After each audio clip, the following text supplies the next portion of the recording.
क्या मांगलिक दोष सच में होता है?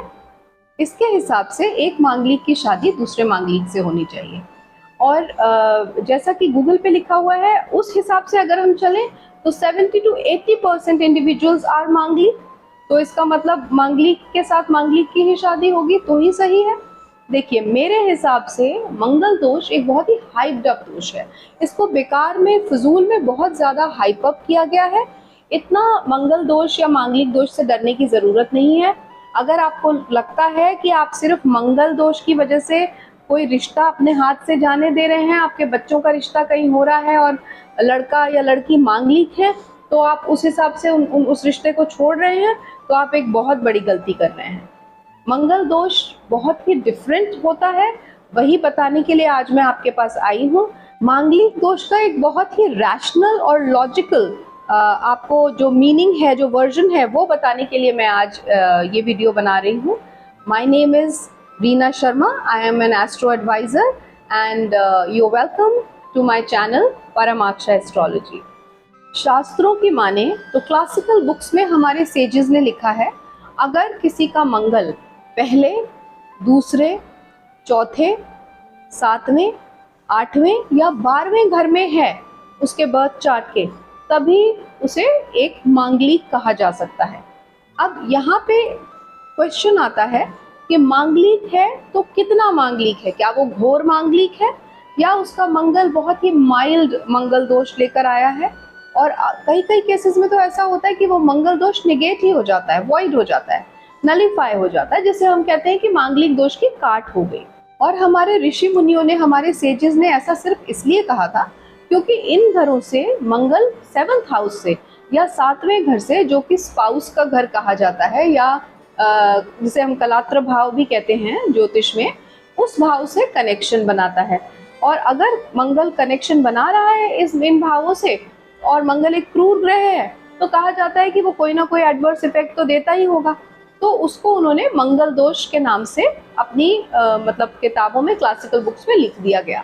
अब लोगों ने इसका ये वर्जन बना लिया। अब जैसे जैसे कलयुग आया, जैसे जैसे समय बीता, तो लोगों ने इसका एक हवा बना दिया और इतना ज़्यादा हद तक इसका हवा बना दिया कि कुछ लोग तो इससे इतना डरने लगे कि जैसे ही बच्चे का जन्म हुआ और पंडित जी ने उसकी जन्म पत्री बनाई और उसमें देखा कि भाई पंडित जी ने कहा इसको तो मंगल दोष है, तो माता पिता बिल्कुल बचपन से ही, बच्चे के बिटिया है तो, बेटा है तो, और माता पिता बिल्कुल डरने लगे, अब पता नहीं क्या होगा, कैसे बड़ा होने के बाद इसकी कैसे शादी होगी, कैसा लड़का मिलेगा, कैसी लड़की मिलेगी, पता नहीं उनका जीवन कहीं दाव पे तो नहीं लग जाएगा, बिकॉज ये मांगलिक है, इसके बर्थ चार्ट में मंगल दोष है।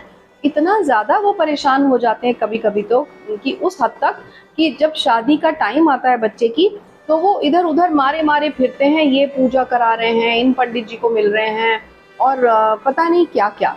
तो आज वो सारे के सारी भ्रांतियां और मिथ्स को दूर करने के लिए मैंने ये सोचा कि मैं ये वीडियो बनाती हूँ, जिससे कि नॉर्मल पब्लिक, आम जनता, जिसे कि ज्योतिष के बारे में उतनी नॉलेज नहीं है, वो समझ पाए और मंगल दोष से उतना उस हद तक ना डरे। अभी जैसा मैंने कहा कि 7th हाउस को कलात्र भाव कहते हैं, स्पाउस का घर होता है वो। सिमिलरली 8th हाउस उस शादी की या उस स्पाउस की लॉन्जिविटी को दिखाता है। इसीलिए कहते हैं कि अगर मांगलिक की शादी एक नॉन मांगलिक से हो गई तो उसके स्पाउस की लॉन्जिविटी को खतरा है। और लड़कियों के चार्ट में तो 8वें घर को सौभाग्य का भाव भी कहा जाता है, और लड़का लड़की दोनों के केस में 8th हाउस को इन लॉज का घर भी कहा जाता है, मतलब वहां से इन लॉज को भी देखा जाता है। देखिए, मंगल एक क्रूर ग्रह है, इसमें कोई संदेह नहीं।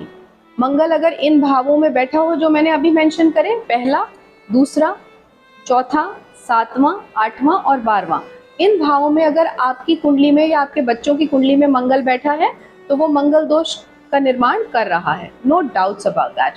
अब हम बात करेंगे कि अगर ऐसा है और आपके स्पाउस के बर्थ चार्ट में या आपके भावी पति या पत्नी के बर्थ चार्ट में इन्हीं घरों में सूर्य, राहु या शनि बैठे हैं, तो वो मंगल दोष वॉइड हो गया, मंगल दोष नलीफाई हो गया, उसकी काट हो गई और हमें पता भी नहीं चला। पंडित जी ने कह दिया कि आपको मंगल दोष है, आप मांगलिक हैं, बस आप डर गए।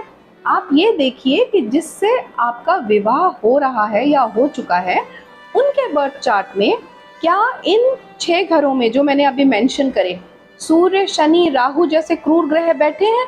अगर बैठे हैं तो आपका मंगल दोष नलिफाई हो गया and there will be no problem seen in the future in that case. अब मैं आपको एक दूसरा उपाय बताऊंगी, दूसरी काट बताऊंगी मंगल दोष की।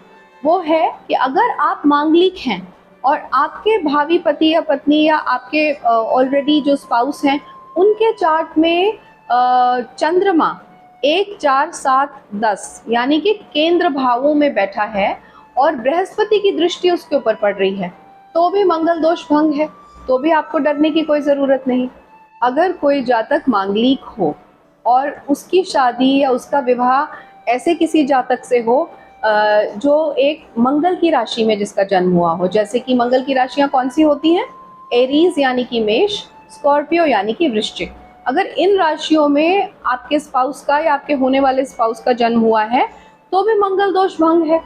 और ये बहुत ही रिनाउंड एस्ट्रोलॉजर हैं श्री वी रमन जी, उन्होंने ऐसा कहा है, ये उनका प्रिंसिपल है।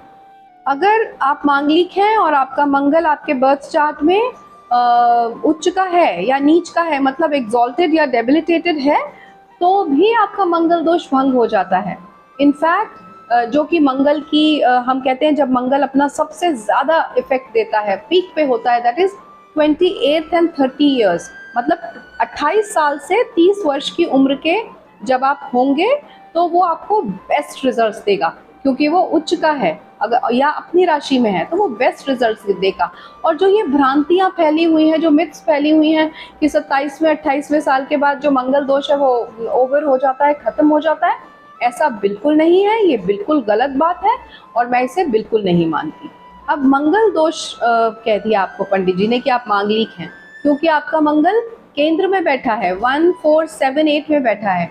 बाई चांस यही मंगल केंद्रों में बैठ के अपनी ही राशि में होता है तो उसे रुचक योग कहते हैं।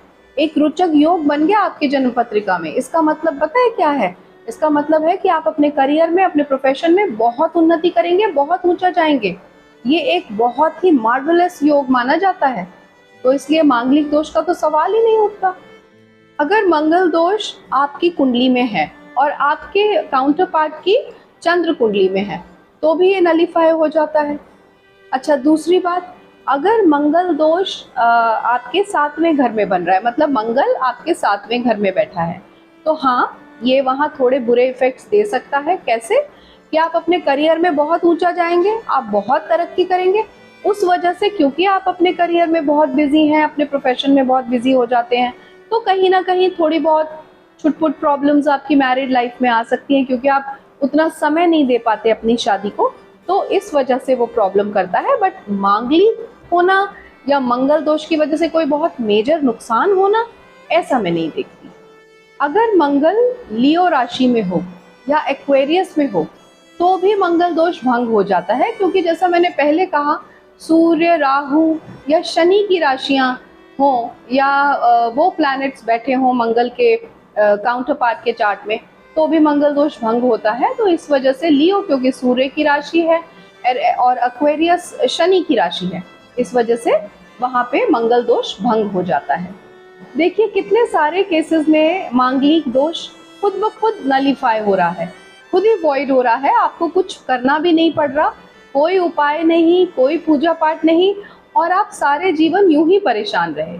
तो इसीलिए मैंने ये वीडियो बनाया है। आप प्लीज़ अगर ऐसा देखें अपने बच्चे की जन्म पत्रिका में या खुद की जन्म पत्रिका में कि मंगल दोष बन रहा है, तो किसी जेन्युइन, किसी ईमानदार एस्ट्रोलॉजर से अपना चार्ट ज़रूर दिखवा लें, अपने बच्चे का बर्थ चार्ट ज़रूर दिखवा लें कि क्या वो घोर मांगलिक है या फिर बहुत ही माइल्ड सा मंगल दोष है।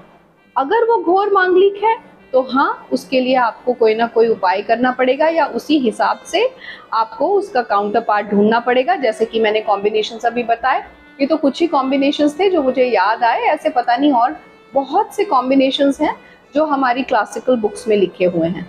तो मंगल दोष एक बहुत बड़ी कोई परेशानी या बहुत बड़ा कोई ऐसा चीज़ नहीं है कि जिससे आप बहुत ज़्यादा भयभीत हों या बहुत ज़्यादा डरें। सबसे पहले किसी अच्छे एस्ट्रोलॉजर से जन्म पत्रिका दिखाएं उस जातक की जिसको कि मंगल दोष बताया गया है, फिर उसी हिसाब से एक्शन लें कि अगर माइल्ड है तो कोई परेशान होने की ज़रूरत नहीं, अगर घोर मांगलिक है तो हाँ, मैं डेफिनेटली प्रिस्क्राइब करती हूँ, रेकमेंड करती हूँ कि वहाँ पे आपको केयरफुल रहना होगा। क्योंकि आपने, अगर मैं आपको एक एग्जांपल दूँ संजय गांधी जी का और मेनका जी का, तो उनके केस में ऐसा था। मेनका गांधी के बर्थ चार्ट में 8वें घर में मंगल था और संजय गांधी जी के 12वें घर में मंगल था। इसी वजह से उन्हें बहुत छोटी उम्र में बहुत जल्दी वैधव्य को झेलना पड़ा। तो डेफिनेटली मैं ये बिल्कुल नहीं कहूँगी कि आप इसे सीरियसली ना लें, लेकिन हाँ, बस उतना ही सीरियसली लें जितनी की ज़रूरत है। इतना ज़्यादा घबराने की कोई बात नहीं। पहले सबसे पहले चेक कराएं घोर मंगल है या फिर माइल्ड है, and then take the actions. I hope कि इस वीडियो से आपके बहुत सारे डाउट्स क्लैरिफाई हुए हों, बहुत सारे मिथ्स बस्ट हुए हों, और अगर ऐसा है तो please go ahead and subscribe my channel, share it with your family and friends, and do not forget to click the bell icon, because bell icon click करेंगे तभी आपको नोटिफिकेशन मिलेंगे मेरे आने वाले वीडियोस के लिए। आज के लिए सिर्फ इतना। I wish you a wonderful day ahead and see you soon. Namaskar.